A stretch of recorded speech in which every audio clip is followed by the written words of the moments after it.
Tänase päeva kandev sõnum minu jaoks eelmiste esinejate pealt on olnud üks. Kõik on muutumises. Tehnoloogia, inimesed, organisatsioonid, väärtused, teadus. Benjamin Franklin on öelnud, et üks on kindel. Surm ja maksud. Aga tänasest päevast on mulle jäänud kõlama, et üks asi on veel kindel, et kõik on muutumises. Ja kui ma sellel mõtlen, siis ühtepidi see, et kõik on muutumises, see iseenesest ei ole uus. Kõik on aegade algusest saati olnud kogu aeg muutumises. Muutumine, muutus, kui selline ongi elu paratamatu, lahutamatu osa. Kuid mis on uus sellest tänasest päevast, mis on mulle kõlama jäänud, on see, kui suur on muutuste hulk ühes ajaühikus. Mitte kunagi varem ei ole ajaloos olnud hetke, kus nii palju muutub iga päev kogu aeg tehnoloogias, väärtustes, inimestes, organisatsiooni käitumises, majanduses, maailmas, teaduses, igal pool. Ja kui siit nagu mõtet edasi laiendada, et mõelda tagasi, Peter rääkis siin sellest, kuidas radioliinia veel oli, et lähme 20 aastat tagasi. 20 aastat tagasi ei olnud enamikel inimestel telefoni, mobiili. Enamikel inimestel puudus arvuti, puudus e-mail, kuigi see oli olemas, aga neil ei olnud e-maili. Puudus sotsiaalmeedia, polnud ühtegi sotsiaalmeedia mingisugust vidinat, puudus Netflix, Spotify, puudus GPS telefonil, puudus nagu kõik, mis meile täna tundub nagu nii normaalne. Siit lähme natuke veel kaugemal ajas, lähme 150 aastat tagasi. Polnud autod, polnud mootorratast, oli ainult kabjaklõbin, puudusid bensiinijaamad, puudus sellisel kujul plastik, puudus instant coffee, teekotikesed, kõik elektriga seotud seadmed, röster, külmkapp. Kusjuures see oli veel aasta 1925, kui Ameerikas enam kui pooled kodud olid veel ilma elektrita. Ja siis kui me läheme siit veel tagasi 1000 aastat, siis on maailm täitsa teistsugune. Ja kõik on kogu aeg olnud muutumises. Ja nüüd see muutus, kui ta on läinud järjest kiiremaks ja intensiivsemaks, siis see on loonud paratamatult olukorra, kus mina ja väga paljud ettevõtjad vaatavad natukene sükse mõnikord madalamatel hetkedel oma elus ja päevas hirmuga, kuidas mingi valdkond, mis võib-olla on olnud viimased 100 aastat muutumatu, võtame siit taksondus ja siis Uber, kuidas üks uus innovatsioon võib muuta valdkonna, mis on 100 aastat on muutumata nagu põhimõtteliselt aastaga jäädavalt täielikult igaveseks. Ja see globaliseerimine ühelt poolt ja tehnoloogia areng teiselt poolt on paratamatult loonud olukorra, kus ettevõtjad on silmitsi väga selge väljakutsega, et kas ma kohanen selle kiiruse ja tempoga või ma teistpidi kaon. Ja see ei puuduta ainult transporti, see puudutab majutust, Airbnb, see puudutab kindlustust, see puudutab meelelahutust, see puudutab erinevaid sektoreid ja lõpuks ka mind. Ja see muutuste kiirus ühtepidi minu meelest ei pane pinge alla ainult organisatsioone, et nad peavad kohanema või nad kaovad, vaid ennekõike, kuna sellist asja ju nagu organisatsioon ei ole olemas, vaid on ainult grupp inimesi, kes moodustab organisatsiooni, siis ennekõike paneb see kiirus ja vajadus kohaneda pinge alla inimese, kes töötab selles organisatsioonis. Ehk kuidas ma otsuseid vastu võtta? Et kui on nii kiire, siis paratamatult tekib mingisugune ärevus. Ja ma pean tegema väga tähtsaid otsuseid. Ja mille pealt ma siis otsustan, kui mult oodataks kiiret otsust, aga enamik meist on kogenud seda, et hea otsus või nõuab enamasti pisut aega, et tutvuda erinevate muutujatega, et asi rahulikult läbi mõelda, eriti introverdil on tähtis võtta see aeg, kellest meil vähemalt pooled siin Eestis on, et kaalud erinevaid variante ja nüüd sa pead otsustama kiiremini. Mis tähendab, et sa pead tegema otsuse natuke võib-olla viisil, mis ei ole sulle omane, sa pead otsustama kõhutunde pealt. Või siis nagu lootma mingisugusele mõttele, mille keegi teine sinu ettevõttes või organisatsioonis välja mõtles. Või võib-olla sult endalt nõutaks vastutust otsuse eest, aga jube ebameeldiv on vastutada otsuste eest, mida sa ei ole saanud põhjalikult kaaluda. Ja siis siis tekib kahtepidi hirm. Üks hirm on see, et äkki ma teen halva otsuse ja teine on reaalne hirm, et kui ma tegingi halva otsuse ja kui mitte kõik organisatsioonid, nii nagu Elisa siin näitas, ei soodusta vigade tegemisprotsessi, siis võib olla siin juures ka hirm oma tuleviku pärast. Mis saab üldse edasi? Kas mind respekteeritakse peale seda, kui ma võtan nii-öelda riske? Ja uurides inimest, sügavuti uurides inimese aju toimimist, siis see pinge väljast keskkonnast ja samal ajal pinge enda seest viib meie aju sellisele režiimile, mida hästi lihtsustatult öeldes võiks nimetada võitle-põgene režiimiks. Mis on ürgne osa meie ajust, mida me jagame ussi ja sisalikuga, mida me jagame iga imetaja, kes peale ussi ja sisaliku siia maailma tulid, ja siis iga teise inimesega. Ja kui see võitle-põgene režiim meie sees käivitub, siis juhtub üks huvitav asi, et see, mis teeb meist inimesed, meie mõtlev aju ehk see otsmiku sagar, see lülitatakse välja. Igaüks siin ruumis on olnud olukorras, kus sa oled olnud konfliktis, vaielnud kellega ja sellel on järgnenud see, et võib-olla hiljem, kui sa rahuned maha ja võib-olla ütlesid selle konflikti ajal kellegile halvasti, siis sa oled pärast pidanud vabandust paluma ja ütlema siiralt, et ma päriselt ei mõelnud nii. Ja siis tekib küsimus, aga kuidas saab ratsionaalne, tark inimene, nagu sa oled, öelda asju, mida sa ei mõtle? Võt siin see ongi, et kui aju lülitub võitle-põgene režiimi, mis tähendab seda, kohe kui on oht, siis on vaja kas võidelda või põgeneda, siis sellel ajal ei ole prioriteet aju jaoks mõtlemine. Kui sa astud autoteele, tuleb signaal, siis keha automaatselt reageerib ilma, et see jõuaks ühegi mõtte mõelda. Ehk evolutsiooniliselt on see vajalik. Aga täna on olukord selline, et ei ole vaja seda signaali, vaid piisab sellest, et öeldakse, et kiire on või käidaks närvilise näoga sinu ümber ringi või tuleb liiga palju e-maile, millele sa ei jõua vastata normaalse aja jooksul ja sinu aju läheb sinna režiimi. Ja mis siis juhtub, kui ta sinna läheb, on see, et otsmiku sagar, nii nagu me nägime, et autosignaal tuli, keha hüppas automaatselt tagasi ja mõtelda midagi ei jõudnud. Ja kui võitle-põgene režiim on peal, siis mõtlemine muutubki. Sa hakkad ütlema asju, nagu mille kohta sa hiljem ütled, ma ei mõelnud seda. Pluss kaob ära võime vaadata erinevatele muutujatele otsa ja kaaluda stsenaariumeid, mis juhtub, kui ma valin ühe alternatiivi, teise või kolmanda alternatiivi. Ehk kaob ära otsustamise võime. Samamoodi kaob ära pikaaegsete plaanide tegemise võime, seepärast stressi all aju keskendub ellujäämisele nüüd ja praegu. Teine väljakutse minu jaoks selles kõiges on see, et me kõik oleme spetsialistid. Ja see tohutu komplekssus, mis iga päev erinevate interdistsiplinaarsete olukordadega meile otsa vaatab, see kiirus selle taga, see info hulk on loonud olukorra, kus mitte ükski spetsialist, sealhulgas juht, kes on spetsialist juhtimises loodetavasti, ei oma terviklikku ega täit informatsiooni sellest, et teha üldse mingisugust head otsust. Mis on loonud nagu paratamatult selle olukorra, et siis üldse mingi mõistlik otsus saaks sündida, selleks on vaja teha koostööd. Ja koostöö üks aluseid on see, et me peame küsima abi teistelt.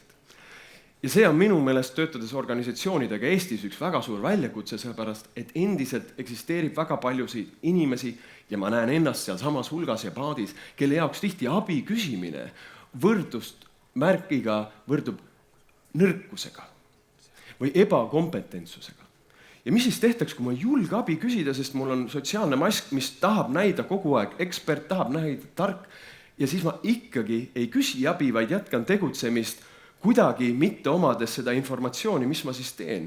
Kui ma olen võib-olla juht ja siis ma võib-olla valin autoritaarse juhtimisstiili. Võib-olla kui ma ei julge abi küsida, aga ma kardan oma töökoha pärast, siis ma hakkan tegema mingi projektiga, milleks mul tegelikult kompetents puudub. Või ma siis lihtsalt teen nagu mingit tööd, aga seda päris asja ei tee ja ütlen, et nagu siin ennem ühes ettekandes oli näha, et kuidagi ei olnud aega või midagi juhtus ja leian mingi ettekäände, mis siis põhjustab kliendile kahju. Ja siis, kui niimoodi töötada, siis paraku võibki juhtuda see olukord, mida me tänase päeval, eriti siin saalis oleme kuulnud ettekannetest just läbi kliendi vaatevinkli, kus need otsused, mida ettevõtetes vastu võetakse, on ühtepidi lühiajalised. Teistpidi võivad need otsused olla süksed poolikud. Kõige kurvem see, et need otsused on suisa valed. Ja siis, kui me mõtleme sellele muutusele, siis ühtepidi need muutused, mis taustal toimuvad, need on päris radikaalsed, sest muutused majanduses mõjutavad ju töökohti. Ja seda on täna ka mitmel korral mainitud, et vabalt võib olla, et ühel hetkel sind enam ei vajata. Ja see võib olla tõenäoline, kui mingisugune tehnoloogiline muudatus toimub. Ja samal ajal need muutused tehnoloogias on ühtepidi nii kiired ja nii intensiivsed, et eriti kui sa oled põhjalik ja sa tahad asju teha kvaliteetselt, siis ühtepidi mingi osa sinust võib kannatada sisemuses, sest sa tahad teha alati hästi, aga selleks on vaja õppida see tehnoloogia selgeks, aga sul pole aega, sest sul on homme vaja õppida mingi muu muudatus selgeks. Ja siis kogunebki niisugune paisu taha tunne, et nii palju on, mida teha, aga kõik ei jõua. Ja siis, kui me lähme veel muutuste mõtetega natukene edasi, ma olen siit täna küsinud ka erinevatelt esinejatelt, mis on nende visioon, siis müük on maailma aastal 2040, müük on maailma aastal 2060. Kas me üldse inimkonnana oleme alles? Või on toimunud mingisugune katastroof ja riigipiirid on täiesti muutunud seepärast, et veetase on nii palju tõusnud. Ja kui selline stsenaarium on juhtunud, mis see siis tähendab? Et kas siis on tekkinud mingi ulmefilmi stsenaarium, kus on mingisugune totalitaarne IT, AI valitsus, kus iga üksteist on ja millest on monitooritud, iga meie samm on kontrollitud lihtsalt oluliselt efektiivsemalt kui 70 aastat tagasi ja käib selline hirmuvalitsus siin maailmas. Ressursside järgi on tohutu puudus või on hoopis mingi ägedam ulmeline stsenaarium, kus meie ajudes on juba kiibid ja me suudame mõelda sama kiiresti kui arvutid ja sööme katseklaasis kasvatatud liha, mis on maitsvam kui originaal ja või oleme saavutanud surematuse, sest me oleme suutnud oma geenikoodi kuidagi veelgi paremini lahti häkkida. Või siis oleme üldse ära valgustunud. Õljume kusagil õndsuses ja kõik sellised maailma probleemid lihtsalt lahenevad sellise totaalse ärganud ühiskonna pealt. Ja minu jaoks on tore on nendel teemadel mõelda. Need on põnevad, need on kihvtid, need osad tekitavad hirmu, osad tekitavad adrenaliini, osad tekitavad mingit muid emotsioone, aga kokkuvõttes ei ole vahet, mida mina arvan tulevikust või mida ükski ekspert arvab tulevikust, sest tõde on see, et seda, mis päriselt saab aastal 2040 või aastal 2060, seda me ei suuda mitte ühegi prognoosi järgi päris täpselt ette ennustada. Ja see teadmatus minu meelest taustal, et me tegelikult ei tea. Kui me selle sündmusele siin tuleme, siis on korra võimalik see teadmatus justkui ära maskeerida, sest siis siin tundub nagu mingi kindlus oleks. Rääkis ju seda ja juhtub nii ja äkki ka läheb nii, sest muutused võivad ka olla innustavad ja põnevad, ideed on alati stimuleerivad, eriti inimestele, kellel meeldivad mõtted. Aga kui tuleb see hargipäev tagasi, siis ma kujutan ette, et see teadmatus võib ühel normaalsest tavalises inimesest tekitada ikka päris palju küsimusi, et aga mis minust saab? Mis saab mu perest? Mis saab mu lastest? Mis saab minu pensionist? Mis saab minule kallist elustandardist ja elustiilist, mille nimel ma olen töötanud ja vaeva näinud, mul meeldib ikka mingi elu, eks ju. Kuidas ma hakkama saan? Ja kuidas ma ennast kaitsen selles muutuste hulgas. Ja siis kujutame ette, et inimene kogeb sellist muret oma finantside pärast või tal on probleemid oma lähisuhtes või tal on võib-olla tõsine probleem kehakaaluga. Ja siis, kui talle öelda ettevõtte poolt, et kuule, nüüd hakkame, teeme väljakutsed kuu aega, kõik töötajad, palun käime 10 000 sammu, siis ei ole väga tõenäoline, et see muudab inimese elu kuidagi lihtsamaks. Võib-olla teeb kõike veel keerulisemaks. Ja siis, kui me lisame kogu siia potti veel selle, et nagu e-mailindus, mis tundub justkui modernse teki järgi nagu superlahendus, et me oleme efektiivsemad organisatsioonidena, siis koolitajana näen, et see on ühtepidi tore, aga teistpidi õudne. Ma mäletan, kui mu ema kunagi rääkis, et veel 10 aastat tagasi eeldati, et e-mailile tuleks vastata umbes töömeilile 5 päeva jooksul, isegi 7 päeva jooksul. Siis täna ma näen koolituse ajal pausidel, kuidas inimesed, kus peaks puhkama, sest paus on mõeldud puhkuseks, ei puhka või nad vastavad e-mailidele. Ja kõige õudsem on tunnetada seda, et nagu e-mailidele, kuna minul on paindlik graafik, ma ei tööta esmaspäevast reedeni, vaid mul on koolitused vahel ka nädalavahetustel ja nii edasi. Seega mina vastan või kirjutan oma kirju, sellel ei ole mingit päevalist raami, aga kurb on näha, et kui ma saadan pühapäeva õhtul kirja, siis mulle üldiselt tuleb kohe vastus. Ja mis tähendab, et inimesed ei puhka, kes elavad teistsuguse elurütmi järgi ega pühapäeva õhtul, vaid nad tunnevad kohustust vastata minu kirjale, kuigi mina olen juba hakanud kirjutama kirjadele, et vastamine ei ole kohustuslik, sest pühapäeva õhtu on. Aga ikka vastatakse. Ja siis on küsimus, kui inimestel on igav või neil on tõesti hirm, nii suur surve taustal sellest, mis ma ennem ütlesin, et sa kas kohaned või sa kaod, et kusagil kuklas on nii suur eksistendi lõppemise tunne, et on vaja vastata kohe. Sest see tundub nagu strateegia, et kohaneda.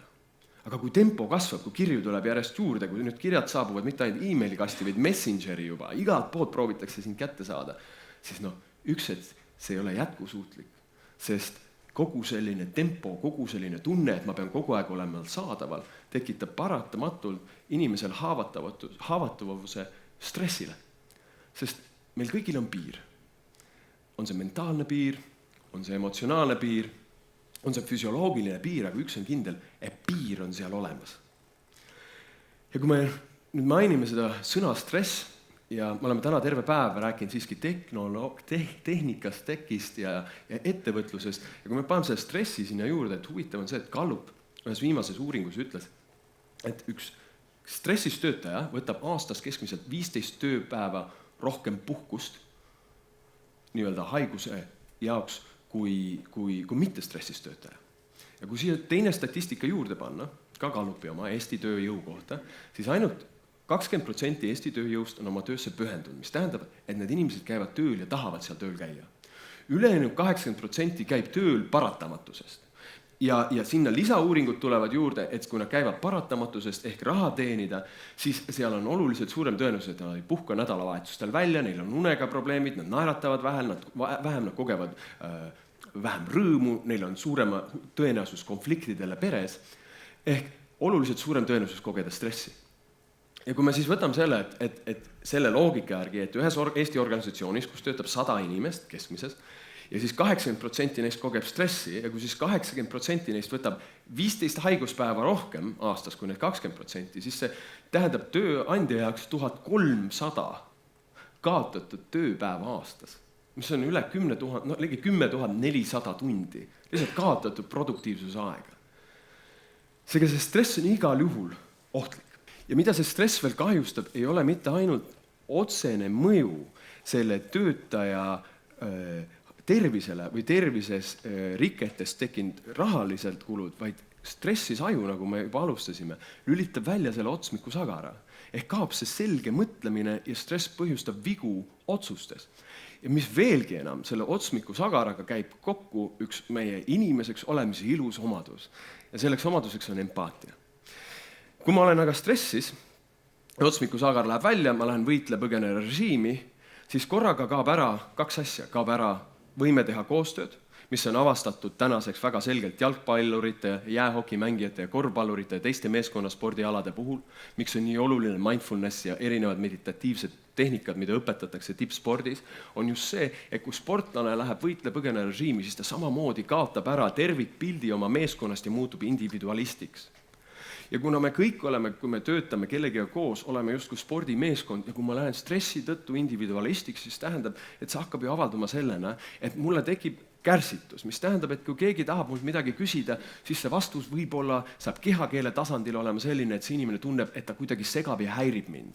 Ja kui inimesed tunnevad, et nad segavad mind, siis aja jooksul tekib neil väiksem tõenäosus mult tulla üldse midagi küsima, mis loob olukorra, et kultuur, millega on nii palju vaeva nähtud, muutub nõrgemaks ettevõtteks. Või veelgi hullem, info jääb kinni, sellepärast et infot ei vahetata, sest inimestel pole võimet ja jõudu olla teiste vastu kena. Ühtepidi oht ei ole ainult see muutus, mis siin maailmas toimub ja see muutuse kiirenemine, vaid äkki see oht on hoopis selles, et me proovime nende muudatustega kohaneda, selle kõigega kuidagi sobituda, mõistmata, et kui me proovime selle välise muutumisega sammu pidada, siis me võib-olla tegeleme natukene vale asjaga, sest äkki see muudatuste hulk maailmas, see on ainult jäämägi, nagu jäämäe tipp, mida vee pinnalt on näha. Et võib-olla see on natuke nagu haige inimene, kes on füüsiliselt haige. Võib-olla tal valutab pea pidevalt või tal on mingi kõhuseedehäired või tal tulevad punnid sagedasti või on seljavalud. Ilmsed asjad, mida ka siin olevad inimesed on ruumis kogenud. Ja kui siis see inimene läheks arsti juurde ja kui see arst hakkaks tegelema ainult tema sümptomite, nende punnide või seedehäiretega, siis ühtepidi sellest on tore, kui inimene saab abi, aga teistpidi see ei oleks väga hea arst. Sest väga hea arst ilmselt, me sooviksime, kes meiega töötaks, see läheks lisaks sümptomitele ka algpõhjuse juurde, et äkki selle taga on mingisugune toidutalumatus. Äkki selle taga on mingi viirus. äkki seal taga mingi lahendamata trauma, äkki seal on mingisugune emotsionaalne kriis, mida sa oled läbi elamas, võib-olla see põhjustab selliseid sümptomeid.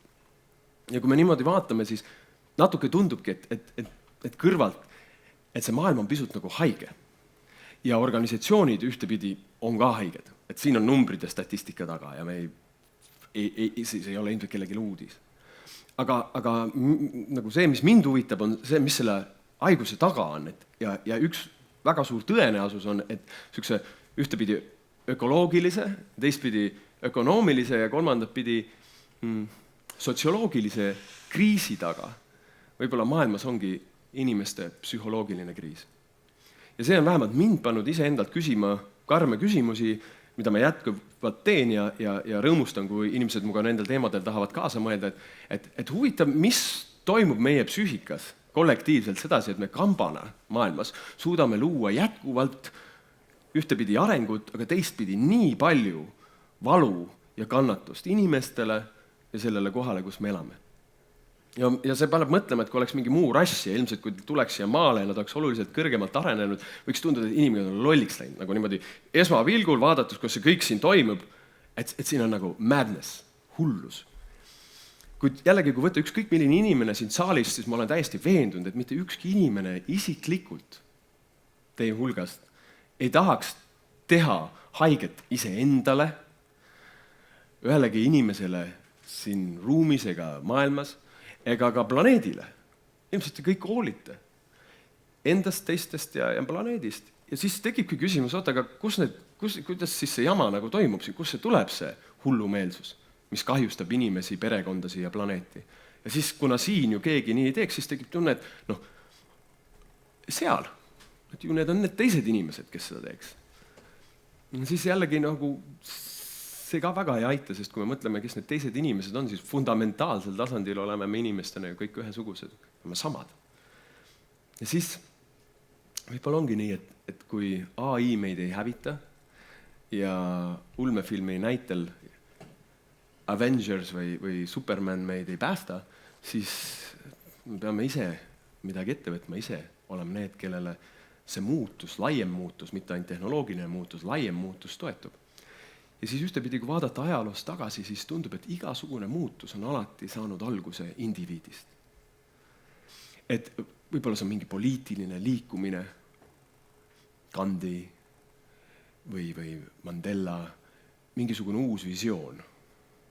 Või see on olnud mingi ajakirjanik, kes on indiviidina paljastanud mingisuguse tõe. Või see on teadlane, kes on indiviidina toonud läbi mingisuguse uue perspektiivi. Või see on olnud ärijuht, kes on indiviidina võtnud kasutusele mingi uue juhtimismetoodika, või see on olnud mingi õpetaja, kes on neid indiviidina kusagil teekonnal inspireerinud. Et kõik saavad head muutused alguse indiviidist, sinust.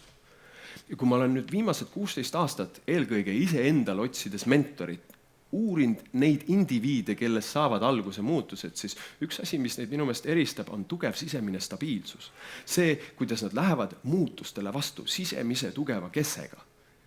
Ehk justkui see muutused, milles me kõik siin oleme, see on natuke nagu purjekaga olemine keset tormi. Ühtepidi see tuul proovib meid purjest tõmmata pikali, aga samas kui me tuulega ka koostööd ei tee, siis läheb laev lihtsalt lainetega kaduma. Ja kapten sellises olukorras, meremees, merenaine, tema ühtepidi vajab väga tugevat teadmiste pagasid, teooriat koolist, kuidas siis tuul, meri, kõik asjad toimivad. Ja teistpidi ta vajab ka oskuseid, reaalset praktilist kogemust, kuidas selle merega toime tulla.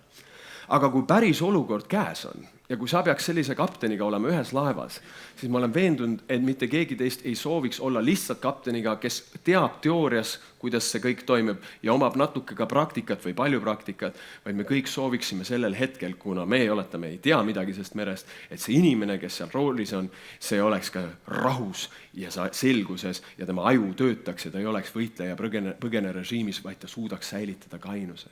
Ja seetõttu intuitiivsel tasandil on iga inimene, ma olen veendunud, suudab hinnata seda väärtust nimega sisemine stabiilsus. Me teame, et kui inimene on sisemiselt rahulik, siis see loob kuidagi tema ümber olles turvalise tunde.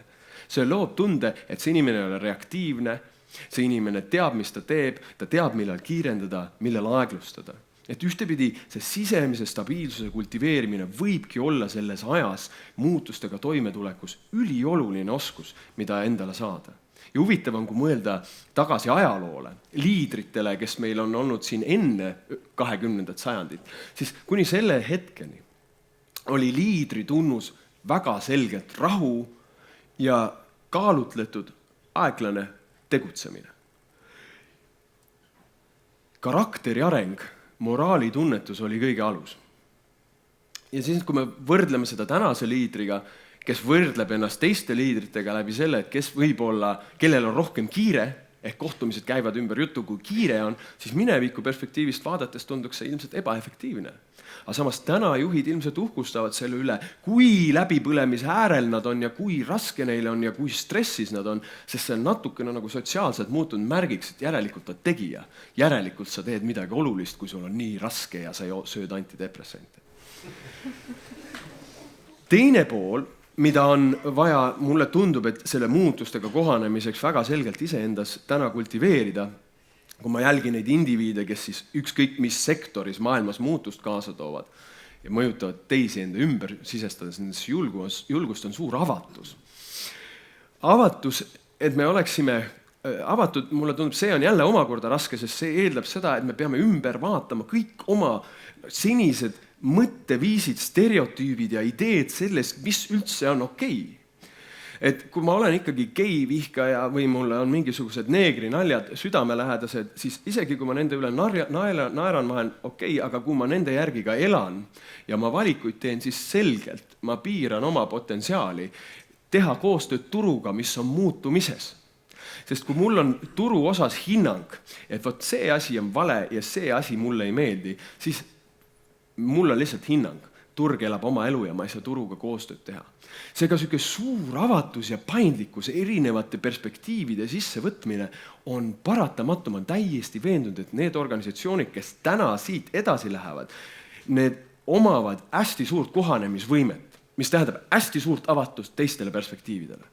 Näiteks, ma ei kujuta ette, kui paljud teist on avatud, siin on enamik mehed ideele, et 10 aasta pärast on üks populaarsemaid, nagu, et meheste spordialasi, mille järgi hinnatakse meest, on postitants.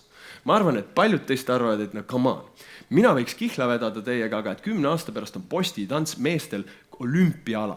Nüüd, siin on nagu uluvitav see, et kui seda natuke YouTube'ist vaadata, siis sa näed, et see on ülimalt palju jõudu nõudev eriala. Ja tohutult keeruline akrobaatiliselt, palju keerulisem kui rööbaspuud, sest sul on ainult vertikaalne telg. Kui ma aga sellist asja naeruvääristan oma peas, siis näiteks kui ma olen tootmisettevõtja või ma olen mingi turundaja, siis ma praegu teadvustades, et süke liikumine on täiesti toimumas, mis kogub iga kuuga ülemaailmselt tohutut hoogu, ma jätan kasutamata võib-olla võimaluse toota mingisuguseid riideid, mingisugust meediat, mingit lifestyle'i, mis selle uue liikumisega kaasas käib ja võib-olla jätan saamata võimaluse olla 10 aasta pärast multimiljonär, sest ma õigel hetkel läksin turuga kaasa. Seega, mida on vaja, et see kohanemine ja sisemine stabiilsus saaks tekkida? Ja ma arvan, selle taga kõige alus on see, et mul on tugev arusaamine iseendast. Miks ma olen selline, kuhu ma kaotan oma stabiilsuse, kuidas ma lähen sinna võitleja põgene režiimi ja millal mul tuleb plokk maailma osas ette ja mida siis teha. Ja sellele proovib maailm anda ka vastuseid, aga me oleme noor nende inimese mõistab, läänemaailmas noor inimest mõistab proovivate ja lahti seletavate vastuste osas. Mõelda vaid, et ainult 70 aastat tagasi puudus selline teadus nagu juhtimisteooria.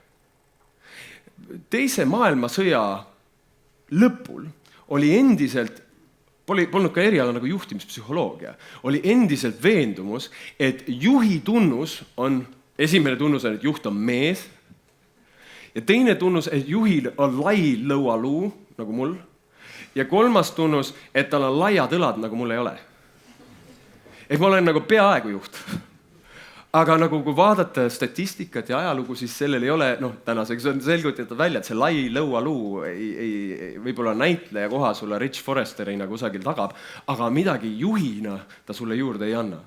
Ja siis tekkis nagu Harvardil ja Yale'il ja erinevatel ülikoolidel nagu tunne, et äkki võiks ikkagi nagu uurida seda. Ja siis hakati sõjaväge vaatama. Seal nagu kuidagi on ju mingi süsteem. Ja siis hakati sõjaväest kopeerima juhtimist, nii-öelda vastsündinud juhtimisteooriasse selliseid asju nagu süsteemid, struktuur, eelarvestamine, pikaaegne planeerimine,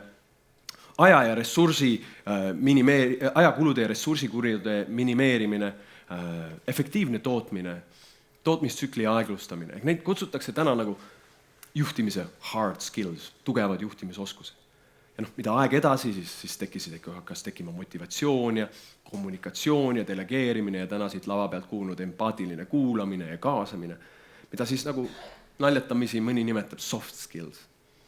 Ja nüüd me oleme täna jõudnud hetke, kus on veel üks skillset, mis on tohutult vajalik, sest organisatsioonid on muutunud oluliselt flatimaks ehk horisontaalsemaks. See juhtide ja alluvate vahel läinud nagu peaaegu olematuks, mis on kaasa toonud vajaduse nii-öelda nähtusele nagu enesejuhtimine, sest nüüd igaüks justkui juhib mingit protsessi ja otseselt on ükses maatriksi struktuuris ja kõik peavad veel ennast ka juhtima seal sees ehk mõistmagi oma stressi, oma suhteid, oma tervist, oma võimet kuulata, oma võimetust kuulata.